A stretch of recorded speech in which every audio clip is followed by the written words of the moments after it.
ఏంటి దాసరి కిరణ్ గారు pre planned గా స్కెచ్ ప్రకారమే జరిగింది అంటున్నారు చిన్నప్పరెడ్డి గారు. బ్రహ్మనాయుడు గారు జులై అని ఒక సినిమా ఉంటదండి. ఉమ్, అందులో బ్రహ్మానందం గారు దొంగతనం చేసిన వెంటనే 2 నిమిషాలకు దొరికిపోతాడు. అంటే నేను ఇక్కడ ఏం చెప్తా ఉన్నానంటే వైఎస్ఆర్సీపీ వాళ్ళు కూడా ప్రతిసారి ఏదో పనికిమాలిన పని చేయటం, ప్రతిపక్షాల మీద రుద్దాలని చూడటం, వెంటనే దొరికిపోవటం, ప్రతిసారి ఇదే జరుగుతా ఉంది.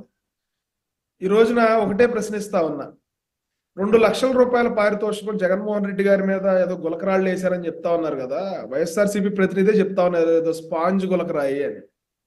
అయితే రాష్ట్రంలో రథం తగలబెట్టినప్పుడు ఎందుకు ప్రకటించలేదు సార్ ఈ 2 లక్షల రూపాయల నగదుని? అమ్మవారి గుళ్ళో వెండి విగ్రహాలు దొంగతనం చేసినప్పుడు దోషుల్ని పట్టుకోవడానికి ఎందుకు 2 లక్షల రూపాయల నగదు ప్రకటించలేదు? దేవాలయాల మీద దాడులు జరిగినప్పుడు, పూజారుల మీద దాడులు జరిగినప్పుడు, వాళ్ళ యజ్ఞోపవేతం తెంపేసినప్పుడు వాళ్ళని పట్టుకోవటానికి లేకపోతే వాళ్ళని ట్రేస్ అవుట్ చేయడానికి ఎందుకు 2 లక్షల రూపాయల పారితోషికం ప్రకటించలేదు?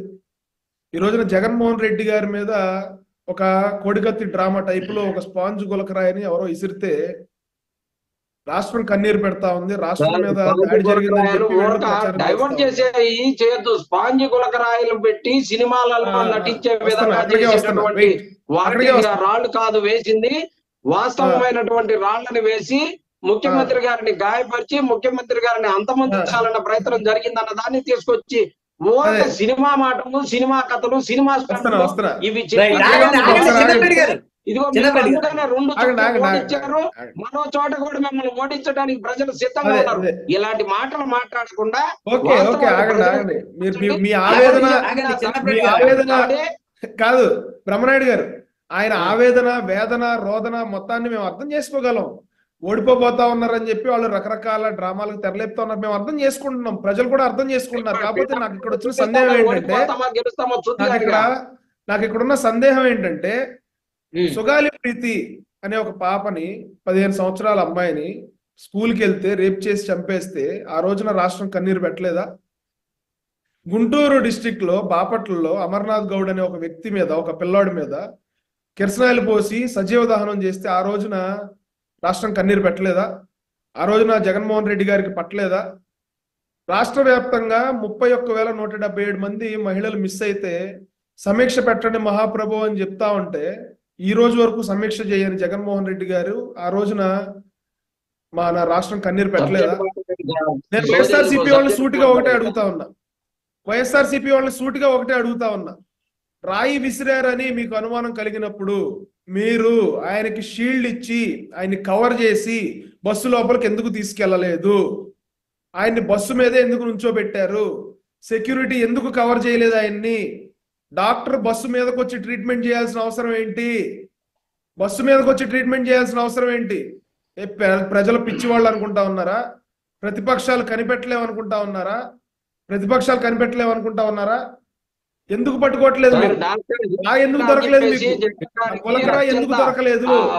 గులకరాయి ఇప్పుడు రాయి విసిరిన రాయి బండిలోనే ఉంటారు సార్ ఆయన. ఆగండి, అది మీరు నేను చెప్పేది కాదు. సెక్యూరిటీ ప్రోటోకాల్స్ ఉంటాయి. నిజంగా దాడి జరిగితే సెక్యూరిటీ జగన్మోహన్ రెడ్డి గారి మాట కూడా వినరు. వాళ్ళ సెక్యూరిటీ ప్రోటోకాల్ ప్రకారం వాళ్ళు ఆయన్ని ఫోర్స్ఫుల్ గా అయినా లోపలికి తీసుకెళ్లిపోతారు. ఏంటి సినిమా అనుకున్నారా ఏంటి? 100 బాణాలు వస్తా ఉంటే బాహుబలిలో ప్రభాస్ గారు బాణాలను కత్తితో కొట్టేస్తా ఉంటాడు. సినిమా అనుకున్నారా? మీ ఇష్టమా? మీ ఇష్టం వచ్చినట్టు డ్రామాలు ఆడి పవన్ కళ్యాణ్ గారి మీద, చంద్రబాబు నాయుడు గారి మీద నెట్టేస్తాం మేము, వాళ్ళ మీద తోసేస్తాం మేము, సానుభూతి తెచ్చేసుకుంటాం మేము, ఎలక్షన్ లో గెలిచేస్తాం మేము అనుకుంటా ఉన్నారా? ప్రజలు అన్ని గమనిస్తా ఉన్నారు, ప్రజలు అంతా చూస్తా ఉన్నారు. మీరు సానుభూతి డ్రామాలు పక్కన పెట్టండి. 2019లో మీ బాబాయ్ మర్డర్ జరిగితే ఇప్పటి వరకు దానికి కనిపెట్టే దిక్కు దివాణం లేదు. మీరు ఎలాగో కనిపెట్టలేరు. రేపొద్దున మా ప్రభుత్వం వచ్చిన తర్వాత, మా కూటమి ప్రభుత్వం వచ్చిన తర్వాత ఇది నిజంగా డ్రామానా లేకపోతే గాలిలోంచి ఫ్లయింగ్ సాసర్స్ వస్తాయి కదా వేరే గ్రహాల నుంచి, ఆ టైప్ లో ఏమన్నా వేరే గ్రహం నుంచి జగన్మోహన్ రెడ్డి గారి మీద ఏమన్నా కోపం వచ్చి అక్కడ రాయిసిరితే ఇక్కడికి వచ్చి తగిలిందా, లేకపోతే స్పాంజ్ రాయా, ఏంటి ఇది డ్రామానా లేదా ఏంటి అనేది రాబోయే ప్రభుత్వం ఖచ్చితంగా విచారణ చేపట్టి ఎవరైతే దోషులు ఉన్నారో, లేకపోతే కుట్ర జరిగిందో, లేకపోతే డ్రామా జరిగిందో వీటన్నిటిని కూడా రాబోయే ప్రభుత్వం దీన్ని బయట పెడతాం. దయచేసి ప్రజలందరూ కూడా గమనించాల్సిన అవసరం ఉంది. ప్రజలందరూ కూడా తెలుసుకోవాల్సిన అవసరం ఉంది. ఈ డ్రామాలన్నీ ఇంకా ముందు ముందు ఇంకేం జరుగుతాయో అని చెప్పి భయం వేస్తా ఉంది. ముందు ముందు ఇంకెన్ని దారుణాలకి ఈ వైఎస్ఆర్సీపీ ఒడిగడుతుందా అని చెప్పి ఆందోళన పడతా ఉన్నాం మేము.